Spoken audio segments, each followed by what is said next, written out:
Hello बच्चों, क्या हालचाल? बढ़िया। तैयारी आपकी चल रही होगी सीटेट की और बीएड के एग्ज़ाम्स की। तो आई होप कि बहुत अच्छे से चल रही होगी। और मैं हाजिर हूँ आपके सामने कुछ महत्वपूर्ण प्रश्न और उनके उत्तरों के साथ। क्लियर गाइस, जो आपको हेल्प करेंगे दोनों ही एग्ज़ाम में। सीटेट में भी हेल्प करने वाले हैं और बीएड के जो एग्ज़ाम्स होंगे आपके उनमें भी हेल्प करने वाले हैं। तो सबसे पहले प्रश्न की ओर बढ़ते हैं। निगमन एवं आगमन, है ना? आगमन निगमन की जो विधि है उसका जनक किसे कहते हैं? इनका जनक अरस्तु को माना जाता है। प्रश्न नंबर 2, किसे निर्देशन विधि का जनक कहा जाता है? हर्बार्ट को निर्देशन विधि का जनक कहा जाता है। ये हम एक एक्सप्लेन में कर चुका हूँ प्रीवियस वीडियोस में भी, हर्बार्ट को भी। Clear guys? सो यहाँ पे very short answer type question है ये, जिससे आपको एक तरीके से रिवीजन देना है। मेरा मकसद कि आपको याद रहें चीज़ें, बस एक छोटी सी वीडियो बना रहा हूँ। किसे तर्क विधि का जनक कहा जाता है? तर्क विधि का जनक किसे कहा जाता है? हीगल को।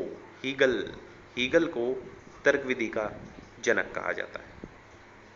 लोकतांत्रिक नागरिकता के गुण बताइए। लोकतांत्रिक नागरिकता के क्या क्या गुण हैं? लोकतांत्रिक मूल्यों में आस्था, नेतृत्व, ईमानदारी, कर्तव्य, सहनशीलता, अनुशासन, सहयोग, राष्ट्रप्रेम आदि गुणों का विकास, संविधान में वर्णित कृत्यों के अधिकारों की समझ इत्यादि लोकतांत्रिक नागरिकता के गुण हैं। Clear guys? नेक्स्ट प्रश्न की ओर बढ़ते हैं और बात करते हैं औपचारिक शिक्षा से क्या आशय है। औपचारिक और अनौपचारिक शिक्षा क्या होती है? इसमें शिक्षा देने की योजना अर्थात समय, स्थान, अध्यापक, विधि एवं पाठ्यक्रम पूर्व निर्धारित होता है। दिस इज कॉल्ड औपचारिक शिक्षा। अनौपचारिक शिक्षा जिसमें कुछ फिक्स नहीं है, बस आपका सीखते जा रहे हो। अनौपचारिक शिक्षा एक जीवन पर्यंत चलने वाली प्रक्रिया है। शिक्षा इसमें बहुत अधिक व्यापक तथा विस्तृत प्रत्यय है। जन्म से लेकर मृत्यु तक जो भी हम सीखते हैं स्कूल से बाहर, वो हम सारा अनौपचारिक शिक्षा में आता है। बौद्ध काल में गुरु और शिष्य के संबंध कैसे थे? बहुत ही बड़े ही घनिष्ठ मधुर संबंध थे। शिष्य गुरु का बहुत सम्मान आदर करते थे और उनकी आज्ञा का पालन किया जाता था। दोनों का जीवन सादा तथा निकट होता था। गुरु शिष्यों को शैक्षिक, शारीरिक, मानसिक, आध्यात्मिक आवश्यकताओं के अनुसार उनका विकास करते थे। मकतब से आप क्या समझते हैं? मकतब जैसे हमारा प्राइमरी स्कूल आपने सुना होगा आजकल, है ना? ऐसे ही मकतब में प्रारंभिक शिक्षा होती थी, जहाँ पे आपका बिस्मिल्लाह रस्म होती थी। उसके बाद शिक्षा प्रारंभ कर दी जाती थी।